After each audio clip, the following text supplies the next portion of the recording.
Namaste. Today we are going to talk to Sanjay Puran Singh Chauhan, whose upcoming film Bahattar Hure is already creating a lot of buzz. Positive or negative? Let's speak to the director and find out. Hello Sanjay. Namaste. आप tensed हो? देखिए क्योंकि film release पर है हाँ, तो and also because I know that a lot of people are going to raise objections to the film considering it's on a topic that they might consider problematic or against their beliefs. तो अगर कुछ हुआ, अगर ऐसे negative कुछ reactions आए तो what are you going to do about it? देखिए अनफॉर्चुनेटली ये तो जिस दिन से फिल्म अनाउंस हुई है तभी से आने शुरू हो गए हैं। फिल्म को देखे बिना इनफैक्ट ट्रेलर भी अभी पिछले हफ्ते आया है। उससे पहले जिस दिन ये अनाउंसमेंट हुआ था, टाइटल आया था, टीज़र आया था इसका, उसी दिन से लोग जो हैं वो इसके बारे में एक धारणा बना के इस फिल्म को बाइकआउट करने की, बैन करने की डिमांड कर रहे हैं, ये जाने बिना कि फिल्म के अंदर कंटेंट क्या है। और ट्रेलर आने के बाद में ये कहीं ज़्यादा बढ़ गई हैं चीज़ें। ऑफ कोर्स आपको, बिकॉज आप एक चीज़ बनाते हैं, आप फिल्म बनाते हैं, आप चाहते हैं कि आप लोगों के बीच में आएँ, लोग उन्हें देखें और उसके कंटेंट के ऊपर बात करें, क्योंकि इस तरह की फिल्म जो एक गंभीर विषय को टच करती है उसके ऊपर कहीं चर्चा करने की ज़रूरत होती है, और जिससे एक फिल्म मेकर के तौर पर एक पॉइंट तक लेके आना वो एक फिल्म मेकर का दायित्व होता है, उसका कर्तव्य होता है। लेकिन उसके बाद फिर समाज के दूसरे जो लोग हैं उनका काम होता है कि उस चर्चा को आगे लेके जाएं, ताकि अगर सिनेमा कोई बदलाव ला सकता है तो उसका सही तरीके से इस्तेमाल हो सके। जैसे हमें याद है जब बॉम्बे रिलीज हुई थी जी, तब कुछ डिस्टर्बेंस हुई थी। आपने कुछ बंदोबस्त किया है to face such kind of disruptions? देखिए अभी तो मैं ऑनेस्टली भाग दौड़ में लगे हुए हैं फिल्म को लोगों तक पहुंचाने के लिए, क्योंकि हमारे पास में बहुत बड़ी टीम नहीं है, छोटी टीम है। हम खुद ही सब डिस्ट्रीब्यूशन से लेके बाकी सारी चीज़ें कर रहे हैं। सिर्फ हमको लाइक माइंडेड जो लोग हैं जो सहयोग कर रहे हैं उनके मदद से इसकी बाकी चीज़ों को करने की कोशिश कर रहे हैं। तो और सब चीज़ों पर जैसे आ रही हैं उनको टैकल करने की कोशिश कर रहे हैं। और पर्सनली मैं तो जो थ्रेट्स भी आ रही हैं या जो लव मैसेजेस मुझे उस दिन से आने शुरू हो रहे हैं उस पर भी ज़्यादा तवज्जो नहीं दे पाया हूँ, क्योंकि वक्त ही नहीं मिल रहा है, समय कम होता है और काम ज़्यादा होते हैं। अच्छा, कुछ साल से हम देख रहे हैं कि there are a certain kind of movies that are really coming at regular intervals. It's made on a certain kind of ideology that a lot of people say are agenda driven. एक agenda है, उसको pedal करने की कोशिश की जा रही है, तो उसके ऊपर आपको क्या कहना है? And how will you tackle if such allegations are made against your film? मुझे ऐसा लगता है कि एजेंडा वो लोग चला रहे हैं जो कुछ फिल्म्स को निकाल कर उनको एजेंडा ड्रिवन कहते हैं या प्रोपेगेंडा फिल्म्स कहते हैं। ये शायद उनके एजेंडा को सूट नहीं करती। मुझे लगता है कि ये वक्त आ गया है जब फिल्म मेकर्स जो हैं, जिन इश्यूज़ को कारपेट के नीचे डाल के छोड़ दिया गया था, उनको बाहर निकाल रहे हैं। ये एक अच्छा टाइम है सिनेमा के लिए भी, ऑडियंस के लिए भी। और हाल ही में आई हुई जो फिल्मों की सुपर सक्सेस रही है उससे एक कॉन्फिडेंस जो है वो फिल्म मेकर्स को, इंडस्ट्री के अंदर वो लोग जो गंभीर विषयों के ऊपर काम करना चाहते हैं उनके को एक हौसला अफजाई हुई है। उनको एक उम्मीद दिखी है कि अगर वो इस तरीके का काम ईमानदारी से करते हैं तो ऑडियंस है जो उसको लेती है। पहले अक्सर कहा जाता था कि लोग किस तरीके का सिनेमा देखना चाहते हैं ये कुछ लोग निर्धारित करते थे, मगर वो भ्रम अब टूट रहा है।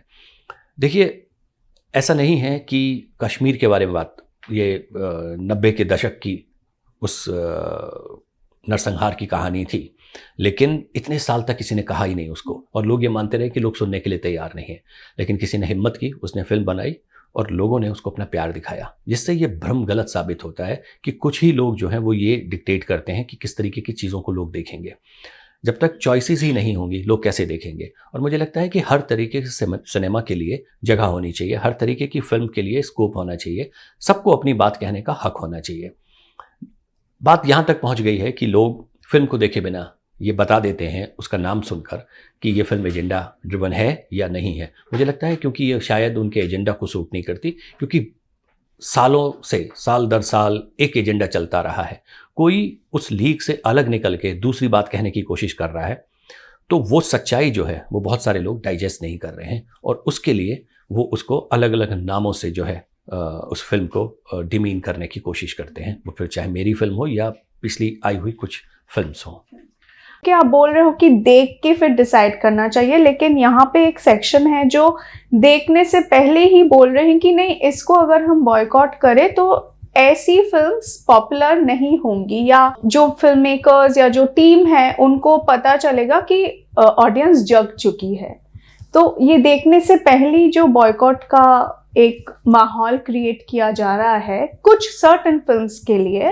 देखिए, मुझे एक बात जो ये लगती है, ठीक है, अगर कोई किसी फिल्म के कंटेंट से डिसएग्री करता है तो उसके पास में ये है कि वो उसे देखने ना जाए, क्योंकि जो लोग देखना चाहते हैं ये वो डिसाइड करेंगे कि उनको वो सिनेमा देखना है या नहीं। इसके अंदर जो सबसे आश्चर्य वाली बात वो ये है कि वो फिल्म को जाने बिना उसके बारे में एक धारणा कायम कर लेते हैं। मैं ये समझ सकता हूँ कि कोई फिल्म देख के 4 लोगों को बोलता है कि आपको उसको देखने की ज़रूरत नहीं है, ये प्रोपेगेंडा फिल्म है, लेकिन अभी तो किसी ने भी नहीं देखी है, और वो ये बात कैसे जानते हैं कि फिल्म के अंदर क्या है। तो इसी से उनका मुझे लगता है कि सोच जो है वो जाहिर हो जाती है। दूसरी चीज़, हम एक ही तरह की चीज़ों को देखते चले आए हैं और कभी इस तरीके की आवाज़ उसके खिलाफ नहीं उठी है। लोग बहुत सारी बार ऐसा होता है कि लोग नाखुश होते हैं एक ख़ास तरीके के पोर्ट्रेल की पास्ट में। अगर मैं ये बात करूं कि जिस तरीके से एक सर्टेन कहानी को प्रेजेंट किया गया, अभी हाल ही में आई हुई एक फिल्म है बंदा, मुझे लगता है कि ज़्यादातर लोगों ने उस फिल्म की तारीफ़ की और उस फिल्म को सराहा। किसी ने उसके अंदर धर्म को ढूंढने की कोशिश नहीं की। मेरी फिल्म को आने से पहले ही उसके अंदर धर्म ढूंढना शुरू हो गया है। मुझे लगता है कि कहीं पर इन बातों को उन्हें खुद अपने गरिमान के अंदर झांक के देखना चाहिए कि वो क्या कह रहे हैं, और उनको सबक लेना चाहिए इस बात से कि एक तरफ वो भी लोग हैं जो उस फिल्म को देखते हैं, और बहुत सारे ऐसे लोग होंगे जिनको शायद इस बात से ऐतराज़ होगा, लेकिन उन्होंने अपनी वॉइस रेज नहीं की। उन्होंने ये कहा कि हम इस फिल्म को नहीं देखेंगे बिकॉज हमें लगता है कि ये गलत हो। बहुत सारे लोग जो इससे गए थे कि ठीक है जाके देखते हैं ये गलत है या सही, और फिर उनको लगा कि नहीं बात तो सही है। आपको अगर कोई समस्या है, कोई परेशानी है, कोई घटना हुई है, तो उसके बारे में बात तो करने की ज़रूरत है। आप कैसे उससे लोगों को दूर कर सकते हैं? आप ये कैसे डिसाइड कर सकते हैं कि लोग ये देखना नहीं चाहते या आप इसको मत दिखाइए? अक्सर लोग इस बात को, अभी हाल ही में ये चीज़ निकल के आ रही है, लोग बोलते हैं कि 72 हूर जो है वो इस्लाम के ऊपर है।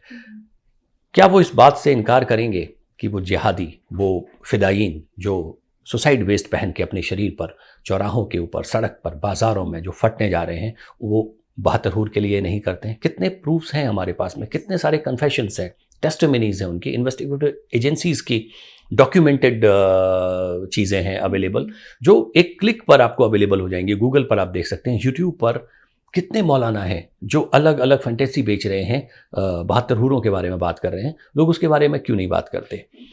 वो उसके, अगर वो इतने ही ज़्यादा इस चीज़ को लेके परेशान हैं तो वो सबसे पहले तो उनको कंडेम करना चाहिए। उसके बारे में बात नहीं करते। जैसे ही एक फिल्म आतंकवाद की बात करती है, आप सडनली उसके अंदर मजहब ढूंढने लगते हैं, और जब घटना होती है तब आप उसके अंदर कहते हैं कि इसका कोई धर्म नहीं होता है। तो आप ये डिसाइड करिए कि आप किस तरफ हैं और आप क्या कह रहे हैं। आप अपनी ही स्टेटमेंट से अपनी सहूलियत के हिसाब से आगे और पीछे जो है वो होते जा रहे हैं। तो मुझे लगता है कि कहीं खुद पर देखने की ज़रूरत है, अपने अंदर झांकने की ज़रूरत है। उसके बाद में फिर और आप फिल्म देखिए, और अगर आपको ये लगता है कि उसके बाद में फिर आपको हो सकता है कि आप एग्री करें इस फिल्म से, हो सकता है आप डिसएग्री करें, लेकिन दोनों ही सूरत में आपको फिल्म देखनी चाहिए। अन्यथा मुझे लगता है कि आपको उसके बारे में बात नहीं करनी चाहिए। So essentially you're saying deconstruction can only happen and a dialogue can only happen after somebody goes and watches the film. Absolutely, because see अभी तक वो सिर्फ ये मान के चल रहे हैं, उनको क्या पता कि मेरे नज़रिया क्या है इसको, और मैं किस चीज़ की बात कर रहा हूँ। जबकि मैं हर मंच से, हर प्लेटफॉर्म से एक ही बात को बार बार कह रहा हूँ कि फिल्म आतंकवाद के ऊपर चोट करती है, आतंकवाद के उस पहलू को उजागर करती है जिसके अंदर सिस्टमैटिकली मैनिपुलेट करके लोगों को लाया जाता है, और किस तरीके से उनका इस्तेमाल जो है वो किया जाता है। कहीं ना कहीं ये एक समाज से जुड़ी हुई गंभीर समस्या है, और ये उन्हीं के लोगों की परेशानी भी है। रादर सपोर्ट करने की बजाय वो इसको बाइकआउट करने की बात कर रहे हैं। आप क्यों इस सच पर पर्दा डालना चाहते हैं? हम सब जानते हैं अगर हम बात नहीं करेंगे इससे सच्चाई बदल नहीं जाएगी। देखिए, मेरी कोशिश है कि जो ट्रिगर हाथ में लेके फटने के लिए तैयार है, अगर वो एक मोमेंट के लिए भी कहीं झिझकता है तो शायद ये कोशिशें कामयाब हो जाती हैं। Bring the discussion towards a movie which created a lot of buzz, just like your movie is creating a lot of buzz, Adipurush. The CBFC did not उन्होंने आपके ट्रेलर को पास नहीं किया, रिस्ट्रिक्ट कर दिया, लेकिन आदि पुरुष को उन्होंने पास किया है without any checks and balances. Adi Purush is now facing trouble in the court of law. Do you find that this body CBFC is discriminating? मैं क्योंकि बहुत ज़्यादा इन चीज़ों के बारे में नहीं जानता तो मैं इसके ऊपर ज़्यादा कमेंट नहीं करूँगा, लेकिन जो मेरी ऑब्जर्वेशन रही और जो मेरा एक्सपीरियंस रहा है मेरी फिल्म को लेके, मैं उसके बारे में अगर बात कहूँ, सब जानते हैं कि हमारे ट्रेलर को जिस तरीके से CBFC ने लास्ट मिनट के ऊपर मॉडिफिकेशंस और इस चीज़ की बात की, हम डे वन से एक ही चीज़ को कह रहे हैं कि हमारी फिल्म जो है वो CBFC ने सर्टिफाइड की हुई है. उसी फिल्म से ट्रेलर निकलता है. फिल्म को आपने A सर्टिफिकेट दिया है, जाहिर है आप ट्रेलर को भी A सर्टिफिकेट देंगे. वही शॉट्स, वही चीज़ें जो हैं फिल्म से लेकर एक ट्रेलर बनाया गया और आप उसके अंदर मॉडिफिकेशंस मांगते हैं. तो ये लॉजिक मुझे समझ में नहीं आता. और वो फिल्म वो है जिसे न सिर्फ राष्ट्रीय पुरस्कार बल्कि IFFI के अंदर भी, जो इंडिया का सबसे प्रेस्टिजियस फेस्टिवल है, इंटरनेशनल फिल्म फेस्टिवल है, उसके अंदर उसको सम्मान मिला है. आप ऐसी फिल्म के अंदर से कुछ चीज़ों को म्यूट करने की, कुछ चीज़ों को डिलीट करने की बात करते हैं, जबकि पूरी तरह से फिल्म जो है वो आतंकवाद की बात कर रही है. और इस देश के अंदर शायद ही कोई होगा जो इससे अछूता रहा हो, जिसके रिलेटिव्स में या उस शहर में जिससे उससे वास्ता रहा हो, जहाँ पर लोगों ने इसको ना सहा हो. कहीं ज़्यादा रेलेवेंट हो जाती है ये फिल्म उन सब के लिए. तो इसको एक डिफरेंट लेंस से देखने की ज़रूरत है. और ये फ्रेश ट्रेलर नहीं है, ये फिल्म के अंदर से लिया गया है. और जिस तरीके से, जिस अंदाज से एक दिन पहले 10 दिन तक आपके पास में एप्लीकेशन पड़ी हुई है, एक दिन पहले आप जो है वो मॉडिफिकेशन की डिमांड करते हैं, ना तो ये क्रिएटिवली पॉसिबल है, ना ये ह्यूमनली पॉसिबल है. आप जब इतना वक्त लगाते हैं, आप बेहतरीन प्रोडक्ट बाहर लेके आना चाहते हैं, आपको समय की ज़रूरत होती है. तो आप सिर्फ एक फॉर्मेलिटी के लिए एक शोकेस नोटिस दे देते हैं कि आप ये चीज़ों को डिलीट कर दीजिए. हमारा स्टैंड ये था कि ये हमने फिल्म से लिए हैं, फिल्म में जो कटिंग चॉपिंग करनी थी वो आप ऑलरेडी कर चुके हैं, अब इसमें से हम पीछे नहीं हटेंगे, हम इसको डिजिटली लॉन्च करेंगे. आप हमारा हक जो है थिएटर में जाने का वो हमें नहीं दे रहे हैं, तो हम डिजिटली करेंगे, लोगों तक पहुँचेंगे. और इनफैक्ट लोगों ने उसको बहुत सराहा, बहुत अप्रिशिएट किया, पसंद किया गया ट्रेलर. तो मुझे लगता है कि कहीं ना कहीं आवाज़ जहाँ तक जानी चाहिए वहाँ पहुँच गई है. पर ये पूरे प्रकरण के अंदर जो उनका रवैया है वो बहुत मुझे लगता है कि वो फिल्म मेकर्स के हित में तो बिल्कुल ही नहीं है, क्योंकि ये समस्या सिर्फ एक मेरी नहीं है, ये बहुत सारे और लोगों की भी होगी कि आप लास्ट मिनट तक आप लटका के रखते हैं. और मुझे लगता है कि ऑफ लेट जो बैकलैश हुआ है, शायद ये उसकी वजह से उसका खामियाजा हमें भुगतना पड़ा है कि वो एक्स्ट्रा केयरफुल हो गए हमारे केस को लेके. मगर उन्होंने एक लाइन कुरान को डिलीट करने के लिए बोला, जिसमें एक जो लाइन ट्रेलर में आती है कि तूने कुरान पर हाथ रखकर कसम खाई थी. गीता पर हाथ रखकर कसमों के हमने बचपन से कितने चीज़ें देखी हैं. कॉन्टेक्स्ट भी कोई गलत नहीं था उसके अंदर, जिसके अंदर वो उसको रिमाइंड करा रहा है. अगर एक सर्टेन फेथ का आदमी अपने धर्म की किताब के बारे में बात कर रहा है, क्योंकि वो सेक्रेट मानी जाती है, उस पर हाथ रखे कसम का मतलब ये होता है कि आप झूठ नहीं बोलेंगे या आपने एक वादा किया है इस चीज़ से. इसके अंदर कोई अन्यथा लेने वाला कोई मायने नहीं थे इसके अंदर. आप अगर ये शब्द निकाल देते हैं, अगर इसको आप डिलीट कर देते हैं, तो हाथ पर कसम खाई थी, ये क्या लाइन है, इसका क्या मीनिंग होगा? वो तो एक चीज़ को डिलीट कर देते हैं, लेकिन वो ये जानते हैं कि ऐसा कर देने से क्या होगा. तो आप इसका रेलेवेंट क्या है? क्या आप कहने की कोशिश करें कि हाथ पे रख के कसम खाई थी, ये क्या बात हो गई? मतलब आप वहाँ पर आई एम श्योर क्रिएटिव लोग भी बैठते हैं. ये एक्सेसिवली सेक्युलर बनने की कोशिश है. देखिए, मुझे लगता है कि शायद जब 4 जून को टीज़र रिलीज़ हुआ था, ये बात तभी से कहीं से डिसाइड कर ली गई होगी कि अब इस फिल्म को जो है वो हमको बड़े वाले मैग्नीफाइंग ग्लास को लेके आना है और उसके तहत इस फिल्म को देखना है. तो अगर वो मैग्नीफाइंग ग्लास ला रहे हैं, फिर आदि पुरुष, जिसको कोर्ट ऑफ लॉ ने बोला है कि the movie has hurt a lot of sentiments of the majority audience because it has distorted a religious and a historical text as important as the Ramayana, then where did that magnifying glass go? Did it shatter? अगर CBFC, और ये पहली बार नहीं हुआ है, CBFC हमेशा से इस तरीके की चीज़ों के अंदर इन्वॉल्व रहा है, उसका नाम अक्सर इस तरीके के विवादों में आता रहा है. मुझे लगता है कि अगर वो अपना काम सही तरीके से करे तो कोर्ट को इंटरवीन करने की ज़रूरत ना पड़े. ये अपने आप में ही एक विडंबना है कि उनका काम भी कोर्ट को करना पड़ रहा है. Speaking of freedom of expression, हम अभी बात कर रहे थे कि फिल्म मेकर अपने एस्थेटिक और क्रिएटिव एक फ्रीडम है, एक लाइसेंस है जिसको यूज करके फिल्म्स बनाते हैं. What do you think is the fine line between presenting facts and doing it aesthetically without hurting sentiments and presenting it in a nuanced manner. वो fine line क्या है जिससे कुछ लोग को खराब ना लगे लेकिन fact सामने present किया जाए. देखिए, आपका इंटेंट जो है ना वो सही जगह पर होना बहुत ज़रूरी है कि आप किसी सब्जेक्ट को क्यों उठा रहे हैं. क्या वाकई आप सीरियसली उसके ऊपर डिस्कशन करना चाहते हैं? और हर एक फिल्म मेकर जो है उसका नज़रिया अलग होता है. सब लोग इसको अपने तरीके से देखते हैं. ये एक बहुत इंडिविजुअलिस्टिक स्टाइल होती है फिल्म मेकिंग की कि कोई इसे किस तरीके से कहना पसंद करता है. किसी में वर्बोस ज़्यादा होते हैं, किसी के विजुअल्स ज़्यादा होते हैं. कोई अपनी बात को शायद पूरी फिल्म बनाकर भी नहीं कह पाता और कोई जो है वो कुछ एक शॉट्स के ज़रिए अपनी बात को कहीं ज़्यादा एम्फेसाइज कर पाता है. तो ये एक इंडिविजुअल चॉइसेस है उसमें. कभी कभी जब उन चीज़ों को जिनको सुन के हम असहज हो जाते हैं, अक्सर लोग उसके बारे में सिनेमा में बात नहीं करते. और जब वो किसी तरीके से किसी फिल्म की फॉर्म में बाहर निकलने लगता है तो सडनली वो जो इस्टेब्लिश नॉर्म्स हैं वो शैटर्ड होने लगती हैं. तो उससे लोगों को लगता है कि आप इसको हर्ट करने के लिए कह रहे हो.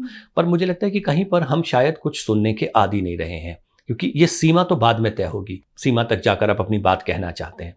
पर मुझे लगता है कि शुरुआत भी जो है वो इस तरह की हो गई है कि अभी अगर आप कुछ कहना चाहते हैं तो उसी से लोग असहज हो जाते हैं, क्योंकि हमें कभी आदत नहीं रही. हमने कुछ एक लफ्ज़ों को, कुछ एक विषयों को कभी गंभीरता से छूने की कोशिश ही नहीं की. और अब जब उनकी तरफ लेके आते हो तो जो एक सोसाइटी की एस्टेब्लिश नॉर्म्स है वो हिलने लगती हैं कि नहीं, पहले तो ऐसा कभी नहीं होता था, आप अब ऐसा क्यों कर रहे हो. अगर पहले कभी किसी ने बात नहीं की है तो इसका अर्थ ये नहीं है कि आप उसकी बात कभी भी नहीं करेंगे. अगर मैं अपने ही जैसे मैंने उससे पहले अगर कश्मीर फाइल के वो जिस हादसों पर आधारित है वो 90 में हुए थे. 30 साल तक किसी ने उसके बारे में बात ही नहीं करी और उम्मीद ये की जाती है कि कोई और भी बात नहीं करे. केरला में जो हो रहा है उसके बारे में इप्टो ने जो फिल्म बनाई या विपुल जी ने जो किया, लोग चाहते हैं कि उसके बारे में बात नहीं हो. टेररिज्म हमारे बीच में 80 के दशक से है. जितना सफ़र किया है हमारे इस देश ने, शायद ही किसी और ने इस दुनिया में सफ़र किया हो. उसके बावजूद भी जब मैं टेररिज्म की फिल्म को लेके आ रहा हूँ तो मुझे बैकलैश मिल रहा है, लोग इसका विरोध कर रहे हैं. तो मुझे लगता है कि कुछ हमने एक ये सोच लिया है कि अगर कोई इस तरीके की बात करेगा, कोई गंभीर विषय को उठाएगा या जिसमें कुछ सोचने की चीज़ें होंगी तो लोग उसका विरोध में खड़े होने लगेंगे.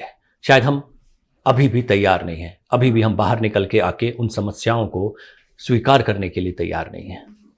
Sometimes there are, there is the furor leads to a ban. Certain films are banned. How do you see this? Like the people who are certain section of the audience are happy that certain films are banned, but are not happy that certain films are being boycotted. So it of the hypocrisy of these people. Again, बात वहाँ आ जाती है कि किसके लिए क्या suit कर रहा है. सब उसके अंदर अपनी अपनी वजहें ढूंढ लेते हैं.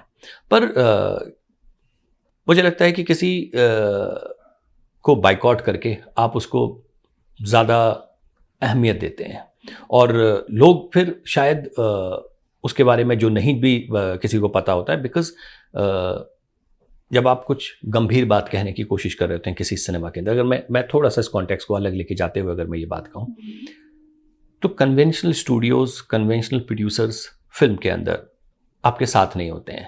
आप इंडिपेंडेंट लोगों के साथ में, वो लोग जो कुछ अच्छा कहना चाहते हैं या कुछ जिनको लगता है कि जागरूकता के लिए कुछ चीज़ों को किया जाए, वही लोग आके खड़े होते हैं. तो उनके पास में रीच ज़्यादा नहीं होती. तो बहुत सारे लोग बीच रास्ते में हिम्मत तोड़ देते हैं. जब वो एक फिल्म के बारे में बाइकआउट कॉल सुनते हैं तो उनको लगता है कि अभी जितनी इन्वेस्टमेंट हो चुकी है इससे ज़्यादा तो डूबने ही वाली है, क्योंकि ये हमारे लिए भी होगा. तो बहुत सारे लोग पीछे हट जाते हैं. ये होना नहीं चाहिए. आप हमारे समाज में हमेशा जो हम पहले के समय से चला आ रहा है कि आप वाद विवाद करते हैं. ज़रूरी नहीं है कि आप हर चीज़ से एग्री करें, लेकिन उसका भी एक तरीका होता है. आप देखते हैं, उस पर चर्चा करते हैं और आप अपनी बात रखते हैं कि आप किन पहलुओं से जो है वो आप सहमत नहीं हैं और कौन सी चीज़ें आपको अच्छी लगी. और आप भी फ्री हैं अपने तरीके की बात को कहने के लिए, और आप कहते भी रहे हैं लंबे टाइम से. सिर्फ एक ही तरीके का नैरेटिव चलता रहा है. जैसे ही दूसरी साइड ने अपनी कहानी सुनानी शुरू की तो हर तरफ से जो है वो परेशानियां आने लगीं. वो इस तरीके से कि आपने इस चीज़ पर हाथ कैसे डाल दिया. तो थोड़ी सी सहनशीलता की ज़रूरत है, तो दूसरी कहानी को भी सुनने की ज़रूरत है, और फिर उसके बाद में डिसाइड होना चाहिए कि आपके पास में ये चॉइस तो हमेशा ही है बाइकॉट कॉल की। हाँ, फिल्म के देखने के बाद में भी बाइकॉट कॉल कर सकते हैं, लेकिन आप बाकी लोगों को क्यों रोकना चाहते हैं? शायद वो देखना चाहते हैं उसको। हाँ, लेकिन ये आपको डबल एज सोर्ड नहीं लगता है? फॉर इंस्टेंस, अगर हम वो मूवी भीड़ के बारे में बात करें, it was filled with a lot of propaganda. अब there was a lot of boycott calls also for the film, and it didn't do well. It came and it went and nobody even spoke about it. अगर ये boycott calls या awareness urban chat rooms में नहीं होता, लोग लिखते नहीं इसके बारे में कि how is it a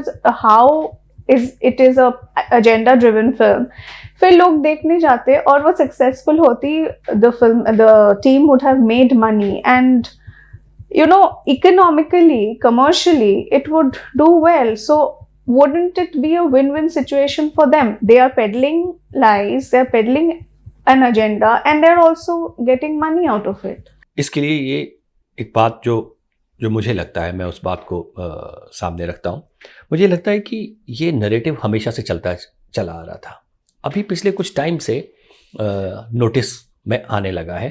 वो भी इसलिए, मुझे नहीं लगता कि इस तरीके की एग्रेसिव कॉल्स किसी फिल्म को लेकर और हुई है. हाल ही में जो कश्मीर फाइल को या केरला स्टोरी को या फिर 72 हूरों को लेकर जो एक चीज़ चली है, इतने एग्रेसिवली कभी किसी ने, ज़्यादातर वो अवेयरनेस होती है कि भाई ये शायद एक गलत नज़रिया रखा जा रहा है और हमें इसे नहीं देखना चाहिए, और लोग एग्री करते हैं और वो नहीं जाते हैं जिसका बॉक्स ऑफिस के ऊपर. लेकिन अगर दूसरी तरफ आप वो देखें कि जिस तरीके की थ्रेटनिंग कॉल्स अभी पिछले कुछ टाइम में जो थ्रेट्स हैं, कल ही वो आपने जो हम शेयर कर रहे थे वो आपने वो स्टोरी देखी है जिसके अंदर की वो 40-50 से ज़्यादा कॉल्स और वो चीज़ें इस स्तर पर आके, मुझे नहीं लगता कि किसी और को फिल्म बनाने के लिए इन चीज़ों से गुजरना पड़ता होगा.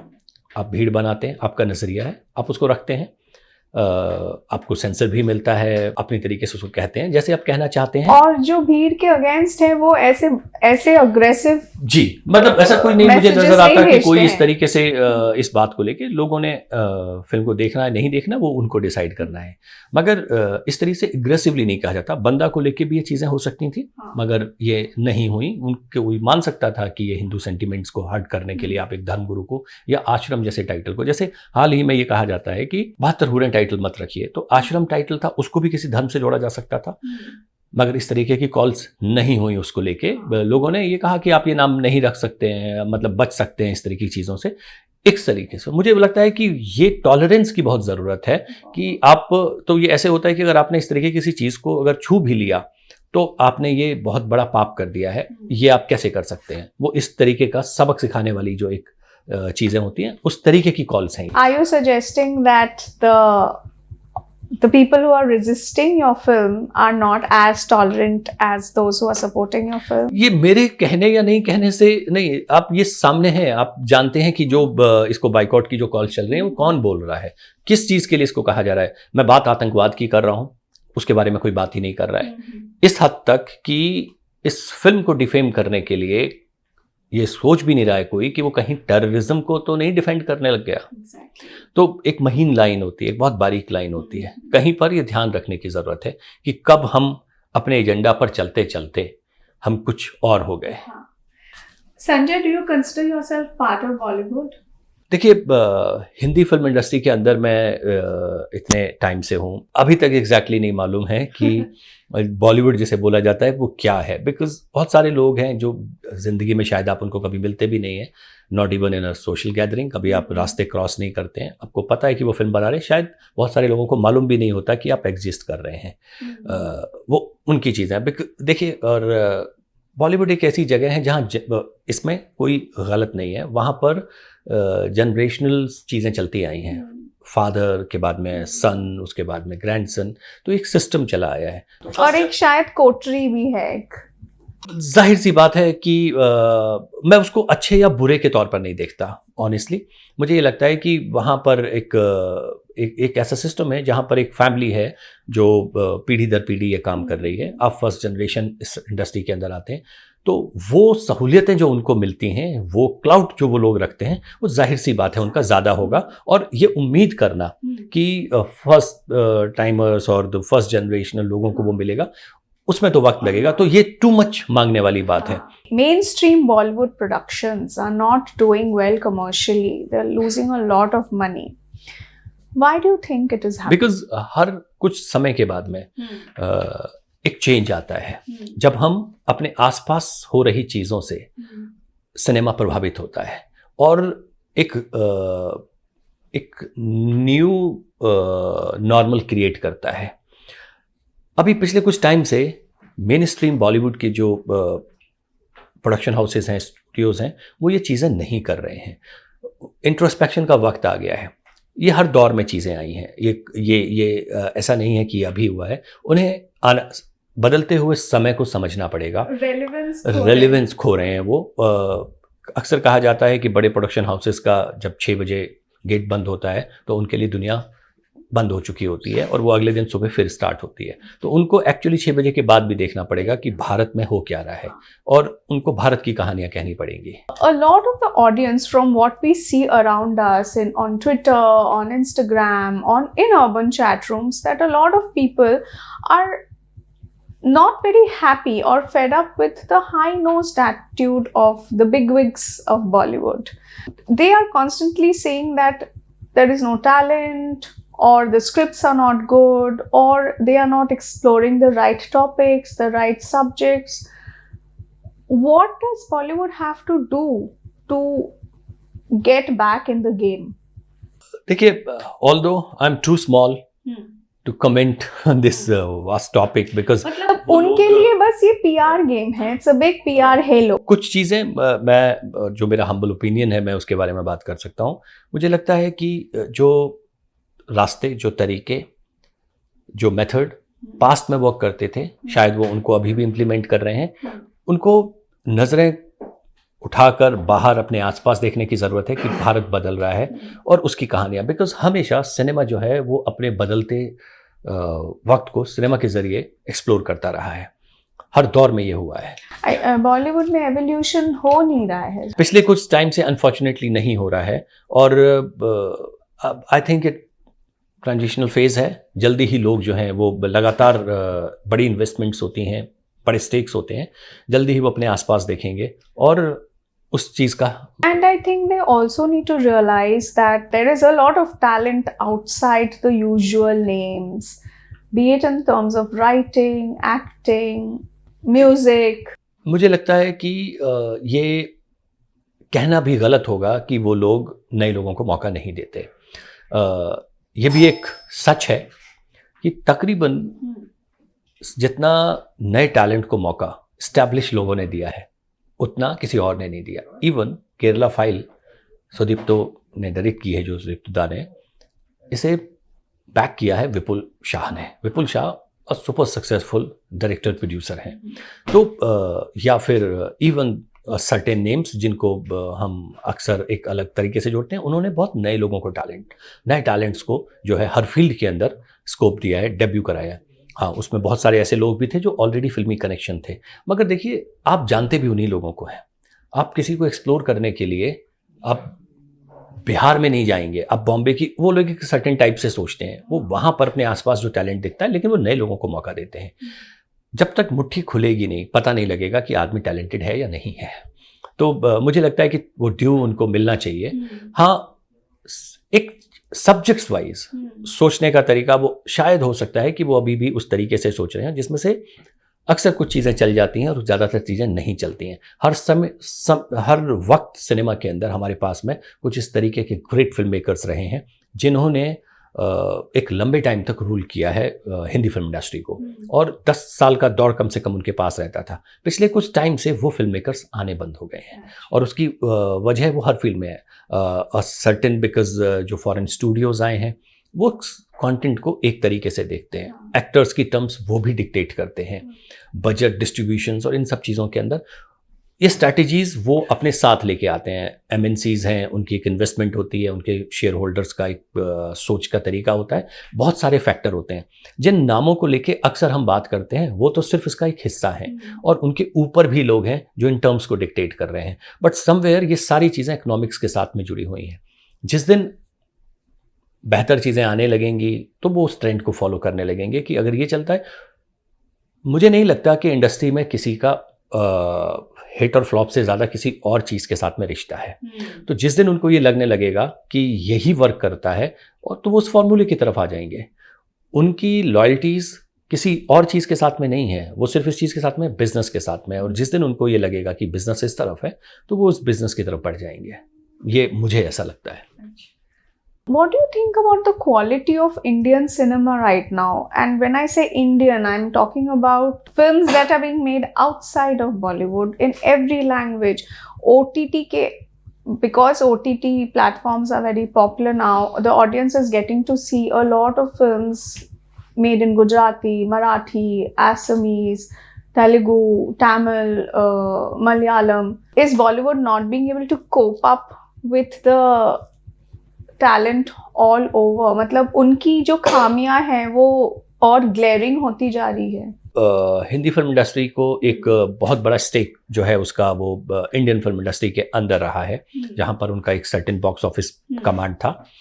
लेकिन अभी हाल ही के कुछ दिनों से उनका बिजनेस वाइज वो सक्सेस नहीं रही है जो दूसरी फिल्म्स की रही है। हिंदी फिल्म इंडस्ट्री के अंदर एक और भी एक फैक्टर है जिसको कोई बहुत ज़्यादा उस पर गौर नहीं करता। यहाँ पर फिल्म बनाने की कॉस्ट बहुत ज़्यादा है, फिल्म को प्रमोट करने की कॉस्ट और ज़्यादा है। आर्टिस्ट और टेक्नीशियंस ये रीजनल लैंग्वेजेस के अंदर उनसे 3 गुना ज़्यादा उनका प्रोफेशनल फ़ी होती है। हर एक cost, even for the other departments और इवन छोटी छोटी चीज़ों के लिए भी वो आपको डबल या ट्रिपल कॉस्ट होती है। फिर एक मार्केटिंग कॉस्ट इन्वॉल्व होती है। बहुत सारी ऐसी चीज़ों को हिंदी फिल्म इंडस्ट्री को फेस करना पड़ता है, हायर बजट्स एंड देन फिर हायर स्टेक्स जो होते हैं उसकी वजह से।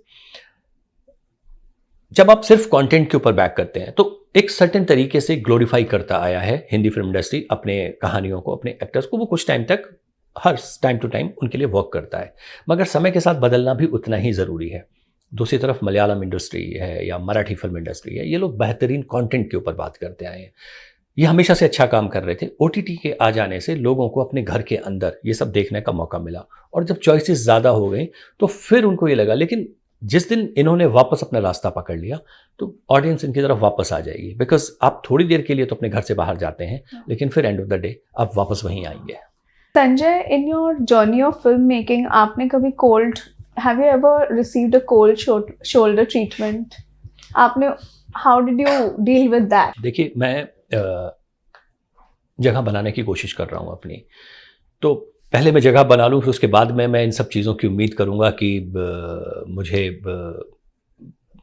अभी यहाँ पर जो लोग हैं वो बहुत अचीवमेंट लिए हुए बैठे हुए हैं, और मुझे ये उम्मीद करना, ये मेरी तरफ से ही थोड़े सा ज़रूरत से ज़्यादा डिमांड करने वाली बात हो जाएगी।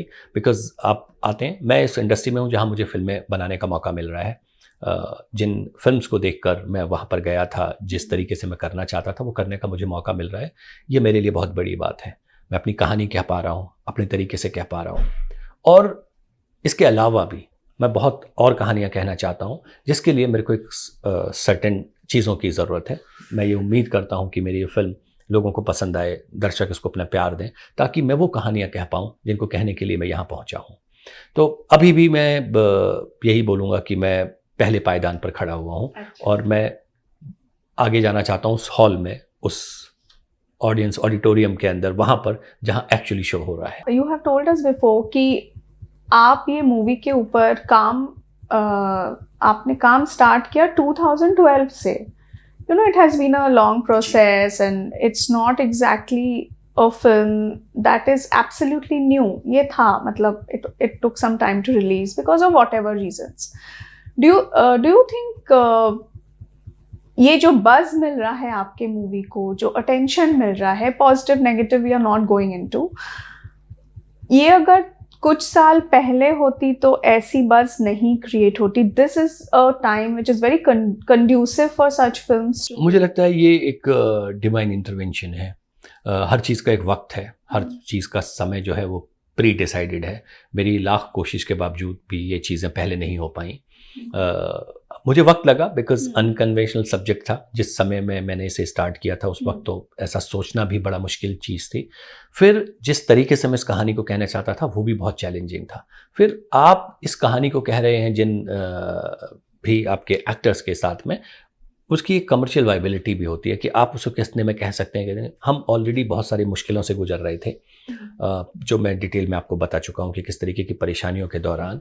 और फिर एक टीडियस जॉब शुरू हुआ पोस्ट प्रोडक्शन का, क्योंकि आप एक बड़े बजट के साथ में नहीं हो, आप एक स्मॉल बजट में हो और आप बेहतर रिजल्ट चाहते हो, हाई क्लास चीज़ें आपको चाहिए, तो बहुत एक टीडियस प्रोसेस चलता रहा. और बाय द टाइम इतने सालों के बाद जब हम तैयार थे फिल्म को लेके आने के लिए तो कोविड हिट कर गया. कोविड के बाद में एकदम से लोग थिएटर में आना नहीं चाहते थे और फिर जिस तरीके की फिल्म्स आ रही थी उसके सामने हम स्टैंड नहीं करते थे बजट वाइज या कहीं प्रमोशन को लेके. तो आप सही समय का इंतज़ार करते हैं, बहुत सारे फैक्टर्स होते हैं और जब वो सारी चीज़ें मिलती हैं तब आप आ पाते हैं. और मुझे लगता है कि शायद अब जो लोग इसे पसंद कर रहे हैं, जो इस फिल्म की चर्चा हो रही है, उससे मुझे लगता है कि शायद यही प्री डिसाइडेड था, यही इसका वो समय था जब इसको आना था. म्यूजिक हो गया, कॉस्ट्यूम्स हो गया, फैशन हो गया, एग्जॉटिक लोकेशंस हो गई. What about the story, the plot, and when I say plot I will also say acting or performance.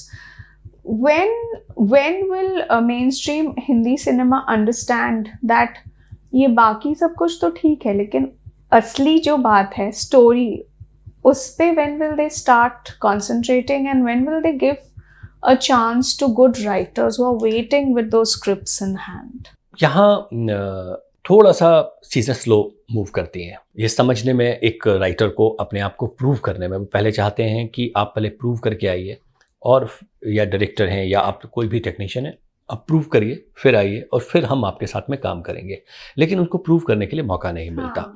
तो कहीं ना कहीं उस प्रोसेस को वापस से सोचने की ज़रूरत है कि जो हमारे इस्टेब्लिश लोग हैं वो तो कुछ कर नहीं रहे हैं, तो फिर नए वालों के ऊपर ही कभी इतना बड़ा पैसे का जोखिम भी नहीं है और कुछ नया करने का. वही चीज़ जो मैं पहले भी मैंने कही है कि थोड़ा सा जो लोग उस पोजीशन में है, कमांडिंग पोजीशन में है, जहाँ पर वो बड़े प्रोजेक्ट माउंट कर सकते हैं, उनको अपने आसपास नज़र डालने की ज़रूरत है और इंट्रोस्पेक्शन की ज़रूरत है. और उसी से उनको अपने आसपास जो चल रही चीज़ें हैं थोड़ा सा सोशली अवेयर होना भी बहुत ज़रूरी है. बिकॉज रेलेवेंस वहीं से आती है कि आप अगर आपके सामने आपको पता ही नहीं है और आपको एक ऐसे विषय के ऊपर फिल्म ला के मैं दूँ तो आप कनेक्ट ही नहीं कर पाएंगे उससे. बहुत बार ये इन प्रोडक्शन हाउसेस में होता है. ऐसा नहीं है, क्योंकि टीम्स हैं, उनके क्रिएटिव लोग हैं जो अक्सर एवरी डे राइटर्स के साथ में बैठते हैं, सुन रहे होते हैं, मगर वो लोग एक एक्सपोजर ही नहीं है उनको बहुत सारी चीज़ों का.